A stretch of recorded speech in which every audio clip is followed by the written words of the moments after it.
മലയാള സാഹിത്യത്തിലെ എക്കാലത്തെയും ആദരണീയനായ വ്യക്തി. എം.ടിയുടെ സാഹിത്യ കൃതികൾ പോലെ തന്നെ പ്രശസ്തമാണ് അദ്ദേഹത്തിന്റെ സിനിമകളും. പുരുഷ കഥാപാത്രങ്ങൾക്കൊപ്പം എം.ടിയുടെ സ്ത്രീ കഥാപാത്രങ്ങളും എന്നും മലയാളികൾക്ക് പ്രിയപ്പെട്ടതായിരുന്നു. തന്റെ കാലഘട്ടത്തിലെ തനതായ സ്ത്രീ കഥാപാത്രങ്ങളെ സ്ക്രീനിലെത്തിക്കുകയാണ് എം.ടി ചെയ്തത്. അതിൽ പുരുഷന്റെ നിഴലിൽ നിൽക്കുന്ന സ്ത്രീകളും ശക്തിയായ സ്ത്രീകളും പ്രതിസന്ധികൾ തരണം ചെയ്ത് മുന്നോട്ടു പോകുന്ന സ്ത്രീകളുമുണ്ട്. അത്തരത്തിലുള്ള എം.ടിയുടെ 4 പെണ്ണുങ്ങളെ കുറിച്ച്.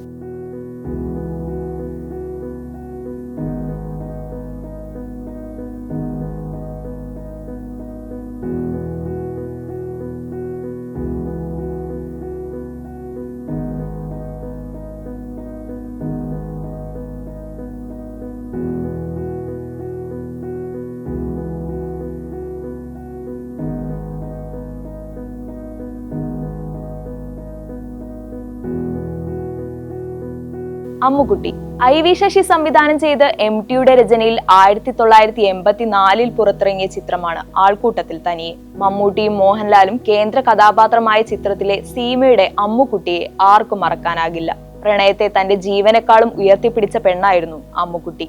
അമ്മുക്കുട്ടിയുമായി ഒന്നിച്ചുള്ള ജീവിതം സ്വപ്നം കണ്ട രാജന് തന്റെ സാഹചര്യങ്ങൾ മൂലം സമ്പന്നയായ മറ്റൊരു സ്ത്രീയെ വിവാഹം കഴിക്കേണ്ടി വരുന്നു. രാജനോടുള്ള പ്രണയം മൂലം മറ്റൊരു വിവാഹത്തെക്കുറിച്ച് ചിന്തിക്കാത്ത അമ്മുക്കുട്ടി. രാജന്റെ MBA പഠനത്തിന് അമ്മുക്കുട്ടിയാണ് പണം നൽകിയിരുന്നത്. തന്റെ സമ്പാദ്യം പോലും രാജനായി മാറ്റിവെക്കാൻ അവൾക്ക് ഒരു മടിയും ഉണ്ടായിരുന്നില്ല.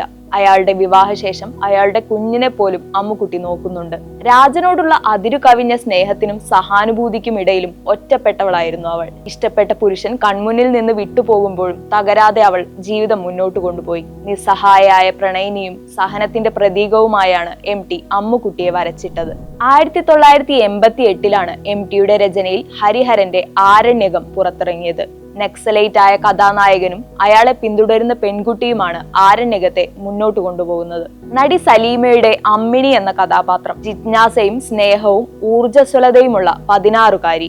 മലയാള സിനിമയിലെ അതുല്യവും അവിസ്മരണീയവുമായ കഥാപാത്രങ്ങളിൽ ഒന്ന്. മലയാള സിനിമ അന്നുവരെ കണ്ടതിൽ വളരെ വ്യത്യസ്തമായ ഒരു സ്ത്രീ കഥാപാത്രമാണ് എം.ടിയുടെ അമ്മിണി. നിഷ്കളങ്കയാണ് അവൾ. തന്റെ സാങ്കല്പിക ലോകത്ത് ജീവിക്കുന്ന, മനസ്സിൽ സ്നേഹം മാത്രമുള്ള പെണ്ണ്. അവൾ പ്രകൃതിയിൽ നിന്ന് ആശ്വാസവും പ്രചോദനവും കണ്ടെത്തുന്നു.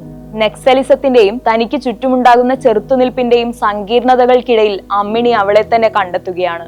അവളെ മനസ്സിലാക്കുന്നത് മോഹൻ എന്ന വിനീത് അവതരിപ്പിച്ച കഥാപാത്രമാണ്. മോഹനും ദേവൻ അവതരിപ്പിച്ച നക്സലൈറ്റുമായുള്ള ബന്ധം അവളുടെ ജീവിതത്തിന്റെ ഗതിയെ മാറ്റിമറിക്കുന്നു. അത് അമ്മിണിക്ക് അഗാധമായ നഷ്ടബോധവും നിരാശയുമാണ് സമ്മാനിക്കുന്നത്.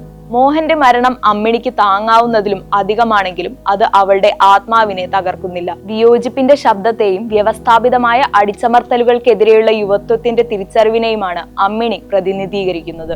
ഹരിഹരൻ സംവിധാനം ചെയ്ത് 1998 പുറത്തിറങ്ങിയ ചിത്രമാണ് എന്ന് സ്വന്തം ജാനകിക്കുട്ടി. ജോമോൾ അവതരിപ്പിച്ച ജാനകിക്കുട്ടിയാണ് സിനിമയിലെ കേന്ദ്ര കഥാപാത്രം. 9ാം ക്ലാസ്സുകാരിയായ ജാനകിക്കുട്ടിയുടെ ജീവിതത്തെ ചുറ്റിപ്പറ്റിയാണ് കഥ നടക്കുന്നത്. അമ്മായിയിൽ നിന്നാണ് കുഞ്ഞാത്തോൽ എന്ന യക്ഷിയെക്കുറിച്ച് ജാനകിക്കുട്ടി അറിയുന്നത്. തുടർന്ന് ഒരു ദിവസം കുഞ്ഞാത്തോൽ ജാനകിക്കുട്ടിക്ക് മുന്നിലെത്തും. പിന്നീട് ജാനകിക്കുട്ടിയുടെ ഏറ്റവും അടുത്ത സുഹൃത്തായി കുഞ്ഞാത്തോൽ മാറുന്നു. കുഞ്ഞാത്തോൽ വന്നതോടെ ജാനകി കൂടുതൽ സന്തോഷിക്കുകയും സംസാരിക്കുകയും ഒക്കെ ചെയ്യുന്നു. ജാനകിക്കുട്ടിയിലെ മാറ്റം വീട്ടുകാർ സംശയത്തോടെയാണ് കാണുന്നത്. അത് അവളെ മനോരോഗ ആശുപത്രി വരെ എത്തിക്കുന്നു. കൗമാരക്കാരിയായ ജാനകിക്കുട്ടി ഒരു സ്ത്രീയായി പരിണമിക്കുന്നതാണ് കഥയിൽ പ്രധാനമായും പറഞ്ഞു പോകുന്നത്. അതിനിടയിൽ ജാനകിയുടെ ജീവിതത്തിൽ വന്നു പോകുന്ന സൗഹൃദങ്ങളും ചിന്തകളും പ്രശ്നങ്ങളും എല്ലാം കൃത്യമായി തന്നെ എം.ടി വരച്ചിട്ടിട്ടുണ്ട്. ഹരിഹരന്റെ തന്നെ സംവിധാനത്തിൽ പുറത്തിറങ്ങിയ പഞ്ചാഗ്നി ചിത്രത്തിലെ ഗീതയുടെ ഇന്ദിര എന്ന കഥാപാത്രം മലയാള സിനിമ കണ്ട ഏറ്റവും ശക്തിയായ സ്ത്രീ കഥാപാത്രങ്ങളിൽ ഒന്നാണ്. പുരുഷാധിപത്യത്തിനും ജാതി വിവേചനത്തിനുമെതിരെ പൊരുതുന്ന ശക്തിയായ സ്ത്രീ.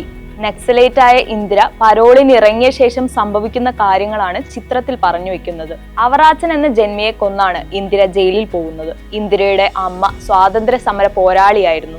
അതുകൊണ്ട് തന്നെ തന്റെ അവകാശങ്ങളെക്കുറിച്ചും അഭിപ്രായ സ്വാതന്ത്ര്യത്തെക്കുറിച്ചുമെല്ലാം കൃത്യമായി ബോധ്യമുള്ള സ്ത്രീയാണ് ഇന്ദിര.